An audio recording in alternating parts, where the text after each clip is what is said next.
Waterfall, the CCW podcast. Hello and welcome to Waterfall. It's the water saving podcast from CCW. That's the Consumer Council for Water. Waterfall is all about saving water, saving money, protecting the environment and combating climate change. I'm Mike and I'm here with the wonderful co-host Karen. Hello, Karen. Hello, Mike. That was a nice smile from Karen. And then Tom, we're in the same room, so we're both looking well. We are. We're staring into each other's eyes right now. It's a beautiful moment. I feel like it's somewhat spoiled by Karen. Yeah, no. Oh, right, okay. Hello, everyone listening in Waterfall Land. Great to be here. So we're here. We've got a really interesting episode all about behaviour science and what sort of messages create an emotional response and what does that mean for water efficiency. It's really good stuff. So we've got a couple of guests on. We've got Ipsos Mori, the pollsters, coming in, telling us all about the research that they did for CCW, all about this topic. So not only will we be hearing about that, I think that they'll be in psychoanalyzing us as well. So just watch out. God help them. Yeah, watch what you say. So just be careful. So before we get to that, I've just got a story for you. You know I love this kind of stuff, right? Here's a story from this week, actually, from BBC News. A woman found something strange in the toilet. Now, I know you should only... What should you flush down the toilet, Karen? It's paper, poo and pee. Correct. So a woman has found a snake lurking in her toilet. A woman in Wolverhampton, of all places. If you saw a snake in the toilet, what would you do? I reckon I'd flush and run away. What would you do? I'd certainly be getting up very quickly. Yeah, I'd be screaming. I'd be terrified. So she called the police. And the police came round and took it out with a litter picker. They didn't even know what kind of snake it is. It's red. I mean, there's a picture of it. It's red and black in beige stripes. But yeah, they have no clue how they got there. How would a snake get into your toilet? I've no idea. I mean, I'm quite impressed by the resourcefulness of the police having a litter picker to hand. Well, I think the police weren't taking this very seriously because after attending, the West Midlands Police Force said they are, quote, used to the occasional slippery customer. There they go. But yeah, anyway, so just watch out next time you go to the loo. And remember, everyone, the 3 Ps, it's not pee, poo and pythons. It's pee, poo and paper. So there you go. Right. Somewhere Steve Gregory is going crazy right now. We should have really got Steve Gregory, our resident sewer expert, who was on a couple of episodes ago. He was, indeed. Yeah. So let's, before we get the guests on, Karen, can you just remind people how they can get in touch with Waterfall? Well, they can email us on podcast@ccwater.org.uk. And of course, you can check us out on the socials. Just search for Waterfall Podcast on Instagram or X or Twitter, whatever you want to call it. And you can see some stuff and pictures and all that kind of good stuff. Yep. So, and don't forget, if you like what you hear, hit that subscribe button and check out our back catalogue. Right, we've got a really fascinating programme today. Programme sounding very BBC. So let's just bring on the guests. What would you like Waterfall to cover next? Send your water-saving topics to podcast@ccwater.org.uk. So it's fantastic to welcome 2 guests to Waterfall. We've got Colin Strong, that's a great name, who's from Ipsos UK, a pollster. Is that how you should be introduced, as a pollster? Well, yeah, that's we go under many guises, I guess, but we're a market research and polling company, and I lead the behavioral science team within Ipsos, and so working with people who are doing polling, survey work, and qualitative work and data analytics to really try and understand human decision making, what makes us tick and what's shaping our behaviours, and a whole wide variety of different guises. But in particular for this one, looking at water and how do people think about and behave concerning their water usage. I feel like we're going to be analysed during this. We're not actually interviewing Colin, are we? Colin is psychologically dismantling us all. Just be careful, be very careful, yeah. I wonder if he's tracking our eye movements.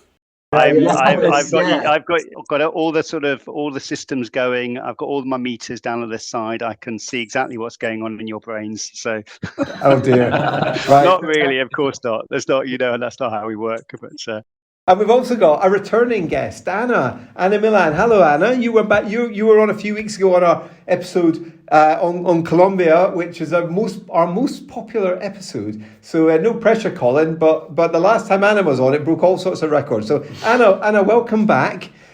You are CCW's lead on all things water efficiency. And yeah, are you ready for action? Hi, Mike. Yeah, thank you for that introduction. I am. It's a really interesting topic to talk about.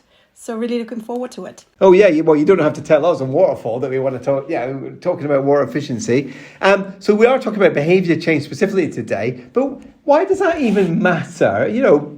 If a wise man once said to Karen, why don't you just dig more wells? So, why should we be interested in behaviour change? Because I think that has a big impact on what's going to happen with our water resources now and in the future. And if we don't think about how we use water, it's going to be very difficult to make sure that there's enough water for everybody now and in the future.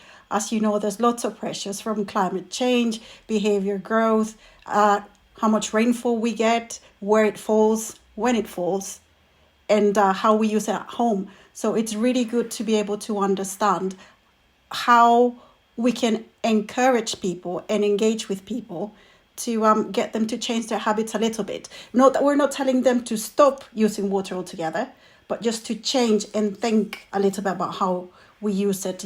As you know, there are very pressing targets that water companies and government want us to achieve in about 30 years' time. And so we need to find ways of getting there, and changing our behaviour is one of them. So why can't we just dig more wells?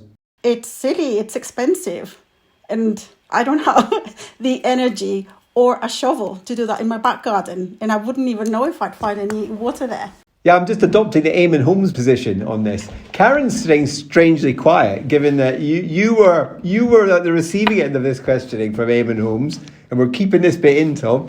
I think the other important element in all this is the fact that we need to leave more water in the natural environment to allow nature to thrive as well. This is the reason why we just can't keep taking more and more out of those sources.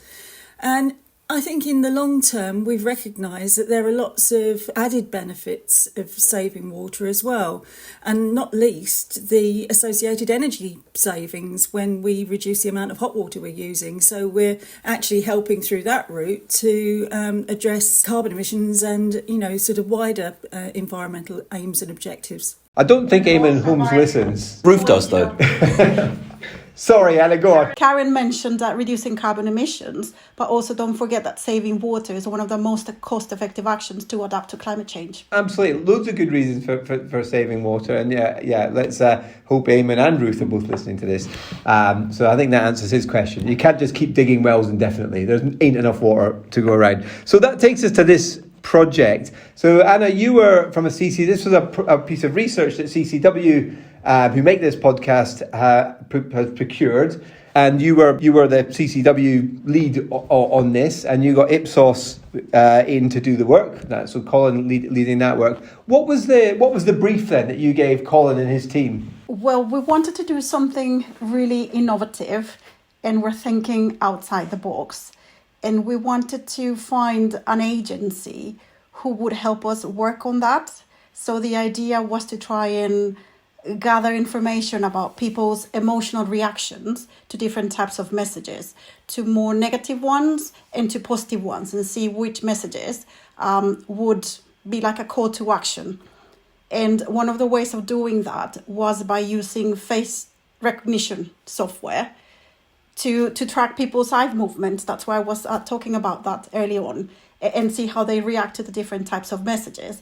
And to complement that, we also wanted to understand why people were reacting in that way. So we also used surveys with a group of the participants, and also more in-depth interviews to ask them more detailed questions about that. That sounds fascinating. So Colin, how did you then go about that? Is this something you've done before? Yeah, I mean, look, facial coding for emotions has been around for some time, and I think it's but what we're seeing is its value being developed increasingly for understanding people's reactions to different forms of messages. So the way in which we went about that was really by recruiting a bunch of people who are sort of broadly representative of people in England and Wales, adults, and then with their permission, we have a webcam. Most people now have webcams on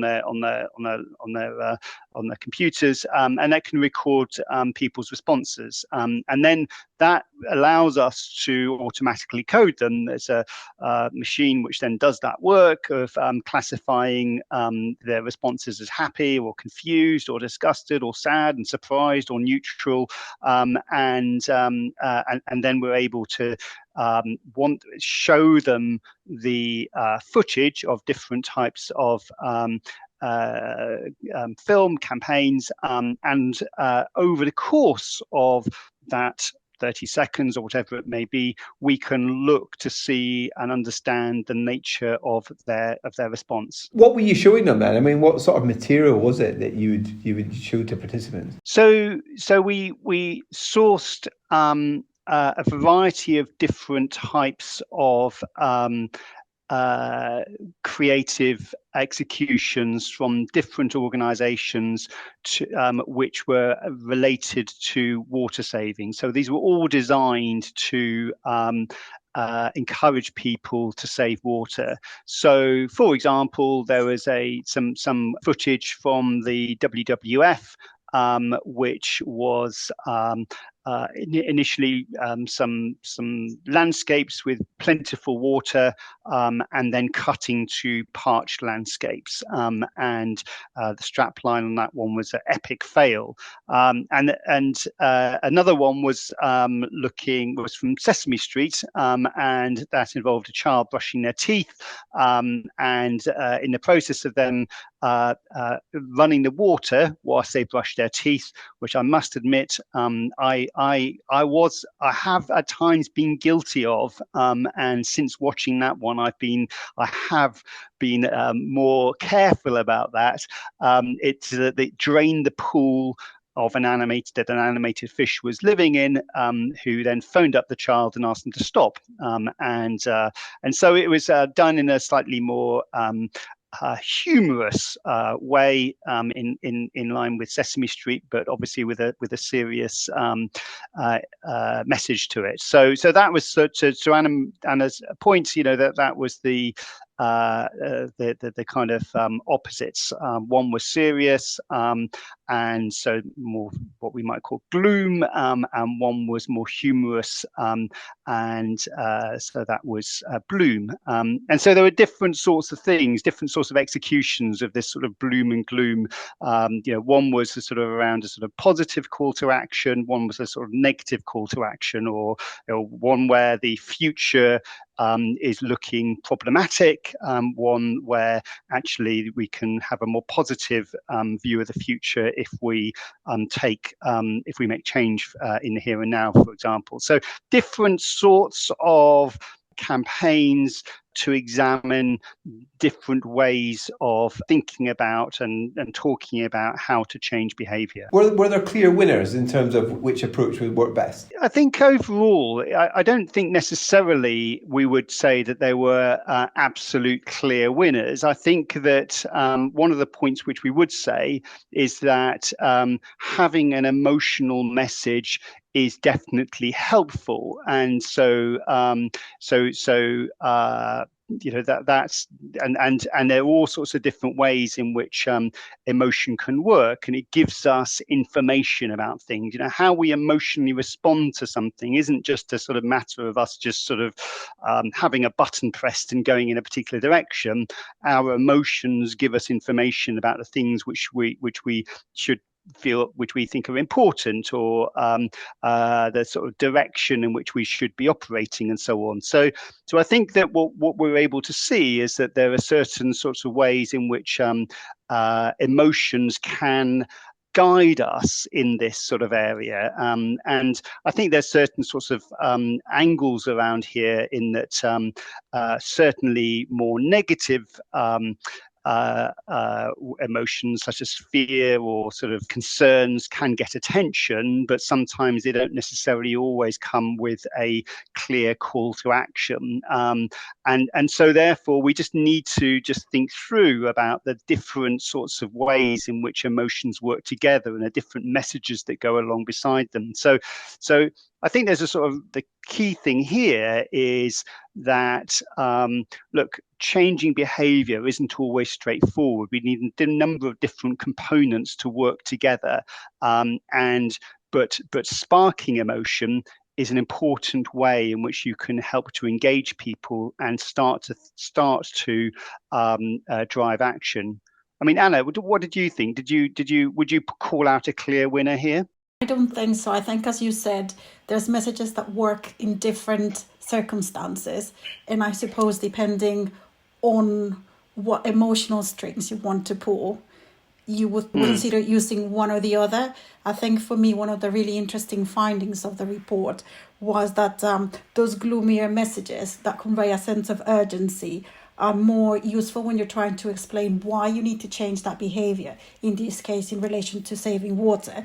And the blue messages, or more positive ones, are more about providing practical information and empowering people to change. So equating that to the how. Yeah, that makes sense. I mean, did you have any sort of preconceived ideas about what might work and what might not work before you embarked on this?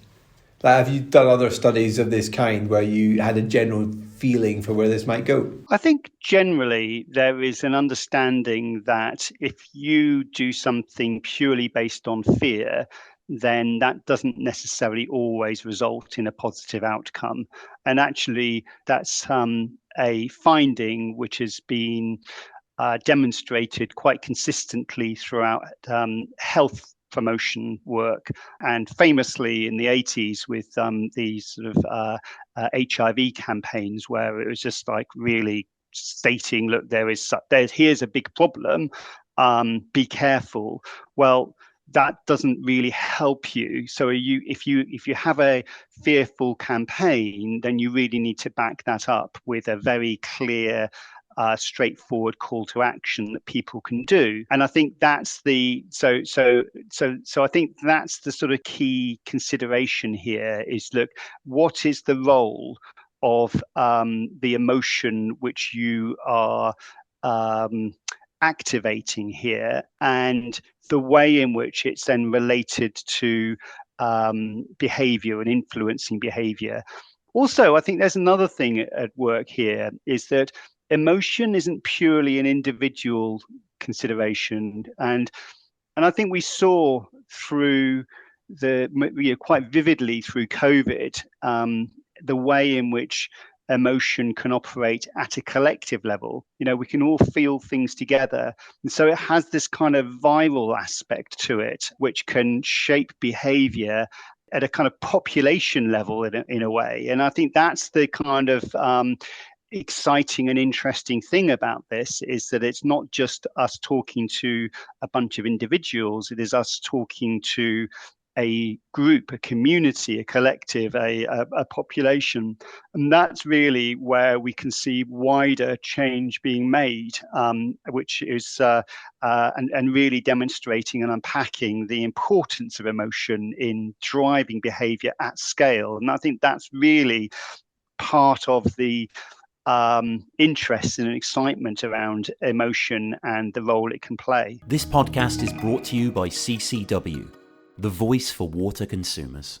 So if Karen was coming to you with and saying, right, I've now got a gazillion pounds to spend on a really comprehensive water efficiency messaging campaign, what would you say to Karen in terms of the learning points from this project that she should be really taking heed of? I think what we should do then is to just think about the way in which we can start blending emotional messages to drive adoption. So, it may be that things such as anxiety alongside anger and sort of outrage about the situation which we're in, can really be motivating emotions and can get things done. Whilst it may be that in other situations, if we're not careful, then people can feel rightly proud of the steps they've taken, but and content that they're doing all they can in order to save, make savings.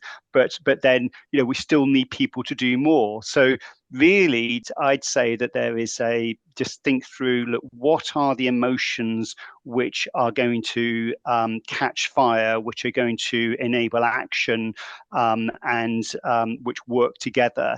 And I think we've got some suggestions as to what direction those sorts of things look at, go in. And really, I think, to Anna's point is that, we can have the sort of call to action messages, which may well be quite,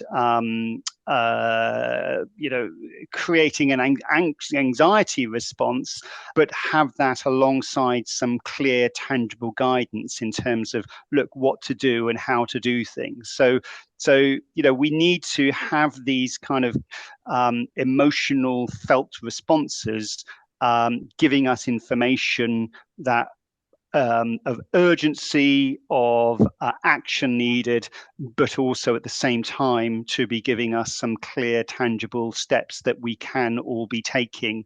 And also just sort of maybe just recognizing the contagious nature of this, and just working to sort of find ways in which for these sorts of things to catch fire with across groups of the population, because that what we don't want to be doing is to having to do all the work ourselves. We want people to be talking to other people. We want conversation points. We want these sort of people to be advocates, and sharing information about what they're doing, because they feel the urgency. They want to share, they want others to do the same, and that's when these sorts of messages really make a difference, I think.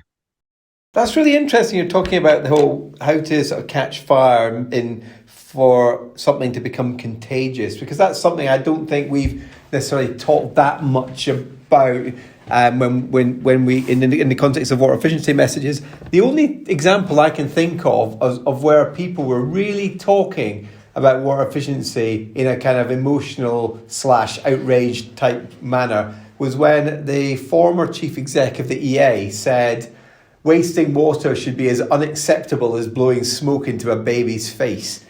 And all the papers picked up on it, and his speech was called the Jaws of Death speech.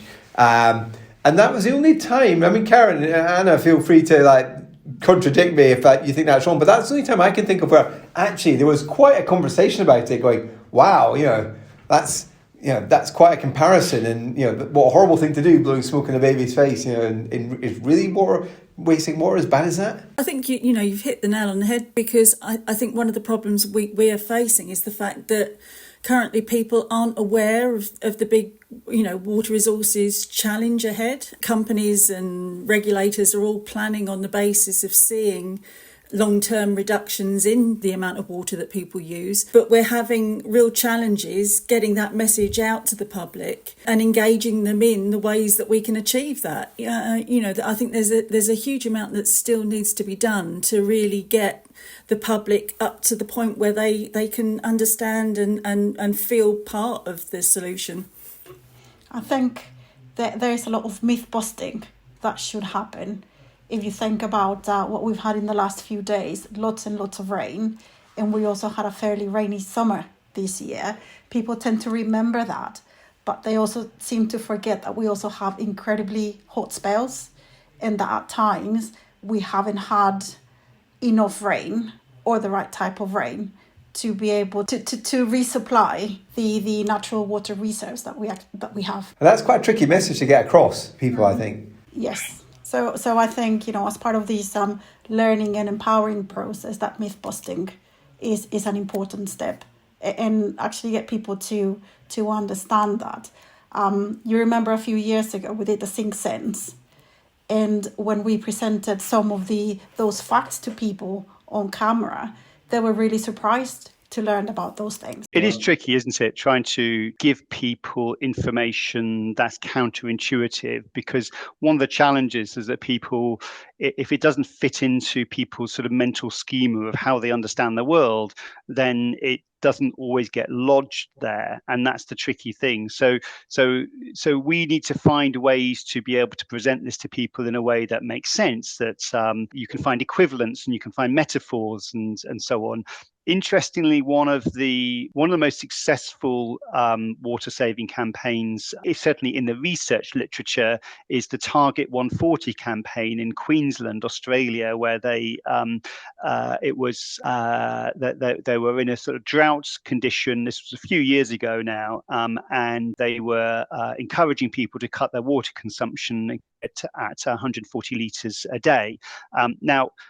How did they were successful, and actually they, according to the research findings, and years afterwards, people maintained that reduced consumption as well. And a lot of that was related to the notion of identity. So to be a good Queenslander, to be a good citizen of that territory in Australia, then that meant using water consciously and carefully in that way, and trying to keep to those sorts of limits. And so I think we kind of just need to understand people and what people consider to be important, and then how to align these sorts of behaviors with that.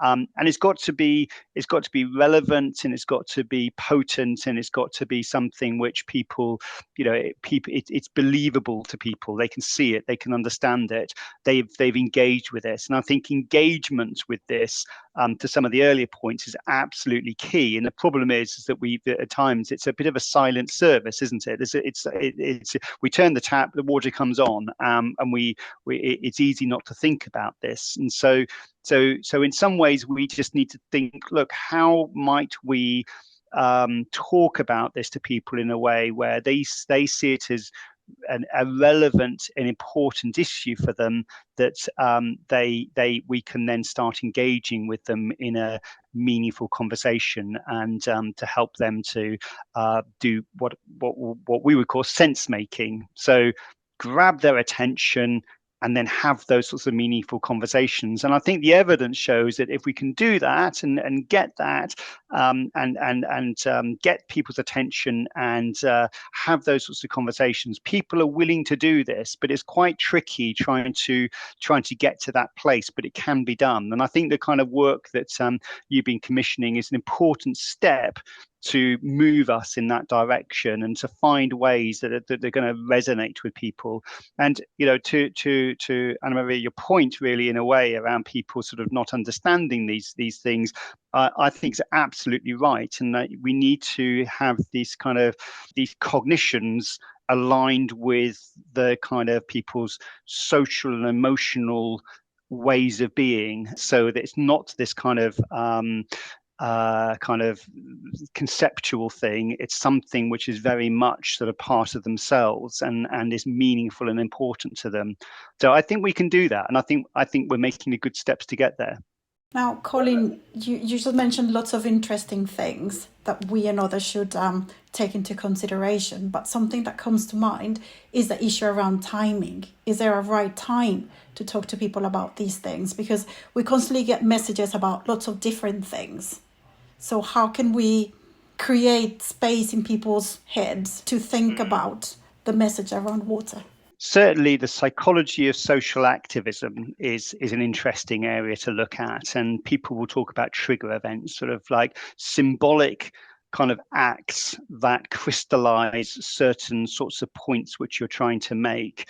And so I don't think there is a hard and fast rule about when those, what those are, when they should be. But clearly, I think there's some evidence which suggests that when we've got extreme weather events like an extreme drought, etc., then people are more receptive. But at the same time, what we almost need some greater disfluency. We need to sort of slow people down and throw some grit into the machinery of our minds, because it's at times like now. So we are in November currently whilst we're talking. There's been a lot of rain, and my perception, and we were talking about this before earlier, was that the reservoirs were all going to be full, and actually Karen mentioned, well, actually down in the southwest they aren't, and they're about, were you saying, Karen, about some of them about half full? Yes, the latest update I got was about 50%. So that to me is just like oh wow, that's the sort of thing where I think this kind of disfluency is almost more valuable at these points than at a moment where you've got a heat wave. And sure, everybody knows this, but the issue is almost like that. Then it's kind of more fluent with our way of thinking about things. I almost think there's an argument for disrupting the way people's more intuitive processes, and there's a greater opportunity almost at these points. And then people can kind of, it's counterintuitive. Why would you start talking about water shortages when we've had all these sort of weather warnings on the throughout the media? Well, almost then that creates even greater impact, that kind of counterintuitive way in which of messages which people might be receiving. And I think that's the thing we need to slow people's sort of processing down of, okay, it's something we don't need to think about. It's all sorted. There's lots of rain, the droughts behind us. Never mind, or business as usual. And just at that point is then, no, it's not. And then you're drawn into you've now got my attention.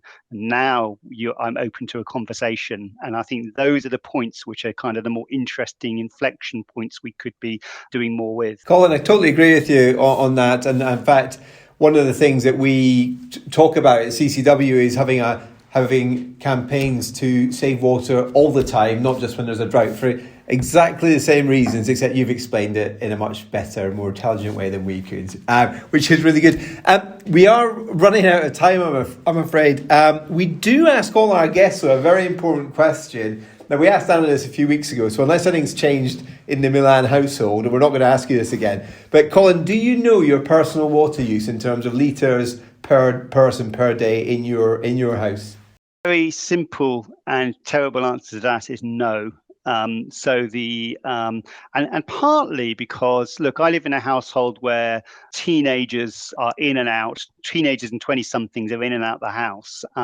So it's not, it kind of moves around a little bit. And so, if one of my, the older kids is visiting from where they live, then it's going to change.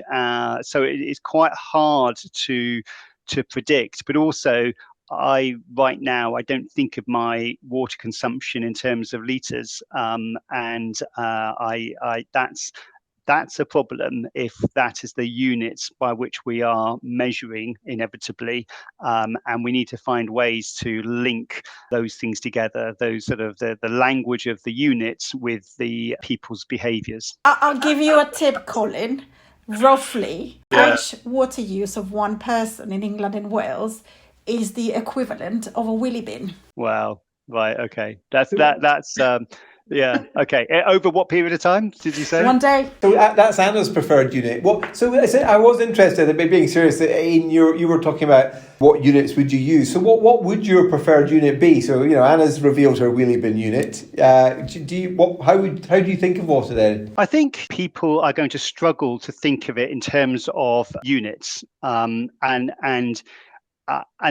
I suspect people, the more kind of compelling way to think about it is going to be in terms of their consciousness over not wasting it and considering it to be a precious resource. I think that is probably the way in which people can be persuaded to keep a closer view on it. Having said that, as water meters roll out more, as people there's a more collective kind of education and understanding around the way in which their usage converts into litres, then I can see that changing. But right now, I don't think that trying to think about it in terms of your how many units does it take to do X? I don't think people will be thinking about it that way, but I think people could be much more open to being mindful about the way in which they use their water.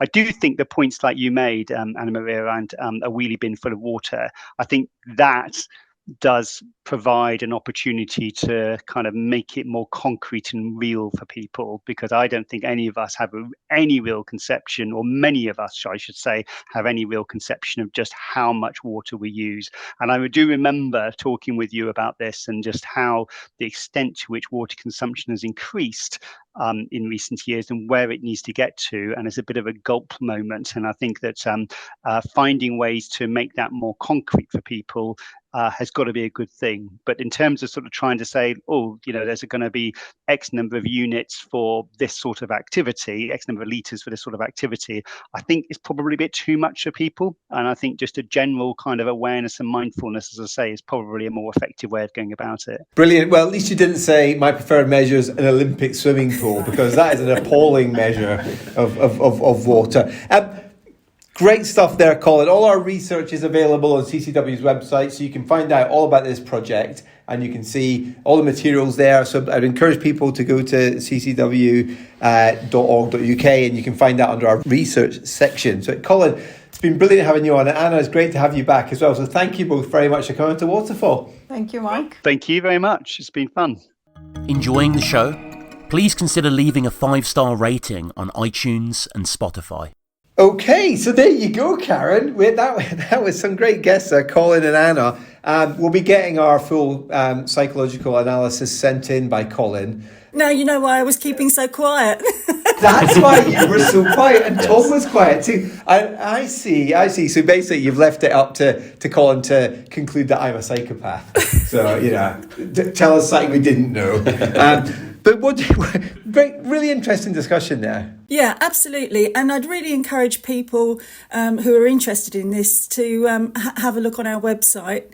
So that's ccwater.org.uk to have a look and see the report itself. It's full of some really interesting insight. And you can see the videos that he was discussing, so the material that he played to people. Yeah. You can see all those, they're all there. So do check that out. I mean, I think the secret sauce in all of this is how do you create something that becomes contagious, something that goes viral. And I mean, I suppose I didn't expect Colin from Ipsos to tell us the exact recipe, because if you knew that, we'd all be billionaires sitting on our own little island with its own very sustainable water resource. But yeah, how do you create something that captures people's emotions, has that clear call for action, but actually gets people talking, so that the impact isn't just directly from you looking at something on the internet or something on the telly or the radio or whatever, but actually word of mouth is spreading. So yeah, plenty to think about there. And as Anna said right at the start of the conversation, behaviour change is not only the cheapest way to save water, it's also going to be essential if we're going to balance supply and demand into the future, given the constraints we're going to have on water resources with climate change and population growth and all that kind of good stuff. Yeah, you're absolutely right. And we could these days we can all do with saving that little bit of extra money. So it's a really good time to think about how you're using water and what you might do slightly differently. But I think you're absolutely right. It's going to be really important that we try to get across to people how important the part that they will play in the future is going to have. So we really do need to work hard on that. Brilliant. Right. Great stuff there, Karen. And thank you. We've run out of time, so before we go, let's just remind our friends and listeners how they can get in touch. You can email us at podcast@ccwater.org.uk and check us out on the socials as well. We're on Instagram and X, and you can just search for Waterfall Podcast. Right, so I think it's just time to say goodbye. So that's it from me. Bye from me, Mike. Goodbye from me, Karen. And it's goodbye from me, producer Tom.